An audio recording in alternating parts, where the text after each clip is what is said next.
여러 대의 소방차와 구급차들이 차도를 가득 메우고 서 있습니다.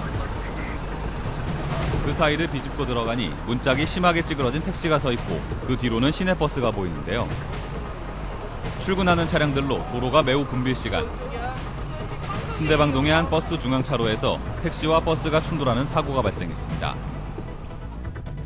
동작구 신대방동 아파트 앞 버스 정류장에서 버스 중앙차로에서 버스와 택시가 충돌한 사고로 저희가 도착했을 시에는 버스 승객분들이 내려서 많은 고통을 호소하고 있는 긴급한 구조 상황이었습니다.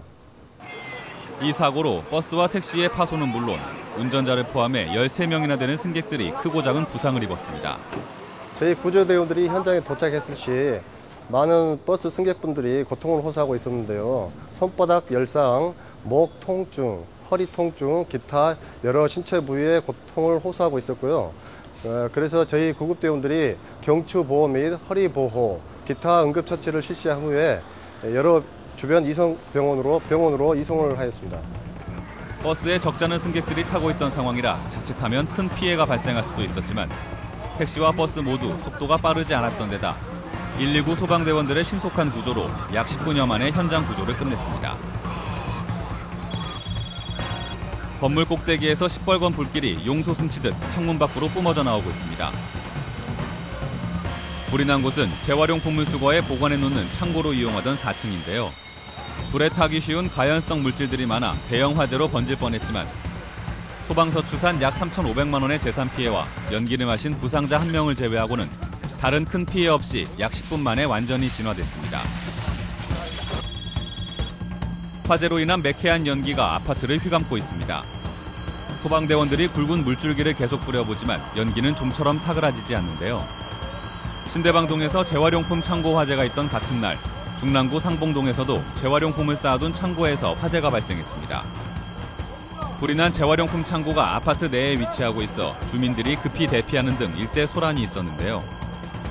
주민들의 발빠른 대피와 소방대원들의 신속한 출동 덕분에 인명피해 없이 화재는 약 20여 분 만에 정리됐습니다.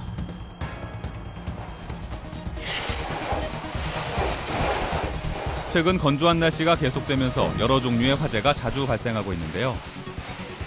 앞서 본 2건의 재활용품 화재에서처럼 재활용품 창고는 신문이나 박스, 비닐 등 쉽게 불이 붙는 가연성 물질들이 많이 쌓여있기 때문에 화재 예방을 위해 더욱 신경을 써야 합니다.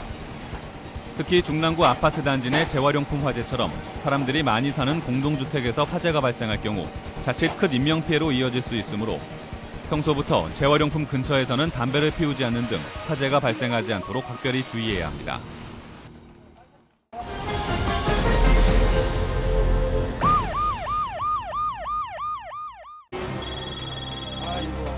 건물 옥상에 연결된 좁은 벽돌 구멍 속으로 사람이 추락했다는 신고를 받고 출동한 119 구조대원들이 추락 지점을 확인한 후 안전한 구조를 위해 최선의 방법을 모색하고 있는 중입니다.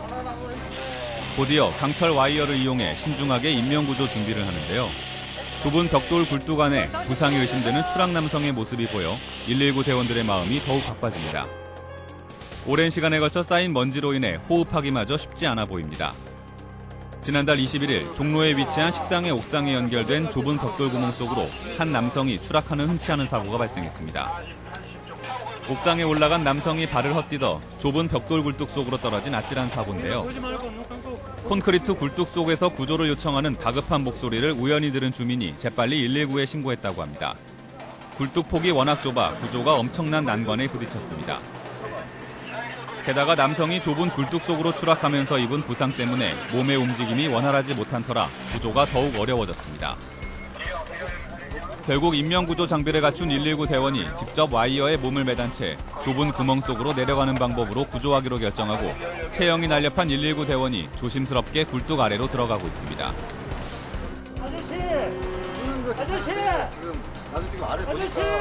잡아줘. 한편 옥상에 대기한 나머지 119 인명구조팀 전체 대원들은 힘을 한데 모아 강철 와이어줄을 조심스럽게 견인하고 있습니다. 구멍 속으로 들어간 대원과 옥상에 있는 대원들이 수시로 교신을 주고받으며 완급을 조절하며 줄다리기를 거듭한 끝에 부상과 공포 속에서 오랜 시간 사투를 벌여온 남성이 드디어 밖으로 무사히 구조돼 올라왔습니다. 옥상으로 인명 완료. 구조대원들의 정확하고 재빠른 판단 끝에 실시한 신속한 인명구조 작전으로 추락한 남성을 안전하게 구조해 인근 병원으로 곧바로 이송할 수 있었습니다. 정신 차리시고요. 조심히 있으시죠. 지난달 26일 새벽 1시경 119 긴급구조대의 서치라이트가 칠흑 같은 어둠을 밝히고 있습니다. 평창동에서 차량이 5m 언덕 아래로 추락하는 교통사고가 발생했는데요. 이 사고로 운전자 포함 승용차에 타고 있던 여성 4명이 타박상 및 가벼운 찰과상을 입고 구조 즉시 인근 병원으로 이송됐습니다. 이 아찔한 차량 추락 사고의 원인은 참으로 어처구니 없는 데 있었습니다. 운전자가 운전석 아래 무심코 벗어둔 신발이 브레이크 페달 밑에 끼어 브레이크 조작이 안 돼 발생한 사고였다는데요. 브레이크 페달 밑에 끼인 신발 한 짝 때문에 차량이 정지하지 못하고 난간을 들이받고 그만 5m 아래 계곡으로 추락한 후에야 멈췄다는데요. 운전석에 무심코 벗어든 신발, 자동차 안에서 자주 보게 되는 장면입니다. 얼핏 보기에는 무슨 실수같이 보이지도 않는 이 사소한 부주의로 인해 돌이킬 수 없는 인명피해가 발생한 정말 아찔한 상황이었습니다.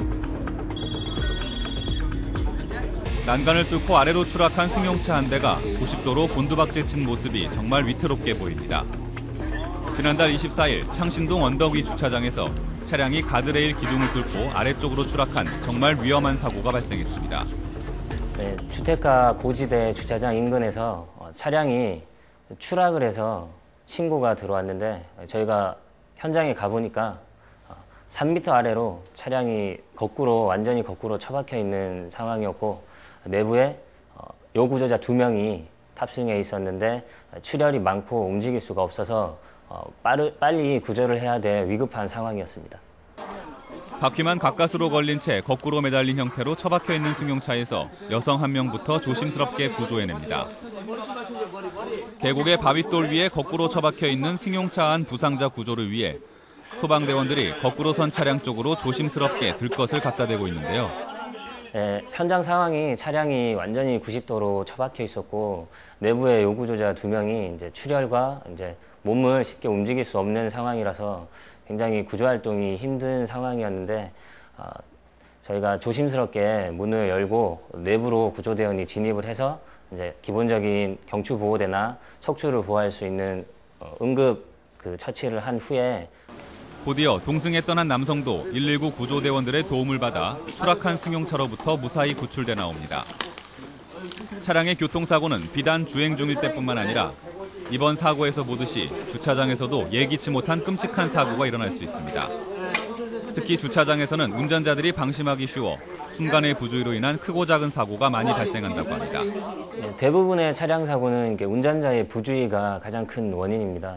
예를 들면 신발을 벗고 운전을 하신다던가 했을 경우에 이제 이 신발이 브레이크 패드 아래쪽으로 들어가서 브레이크 작동을 막아서 이제 큰 사고가 날 수 있는 상황을 초래하고요.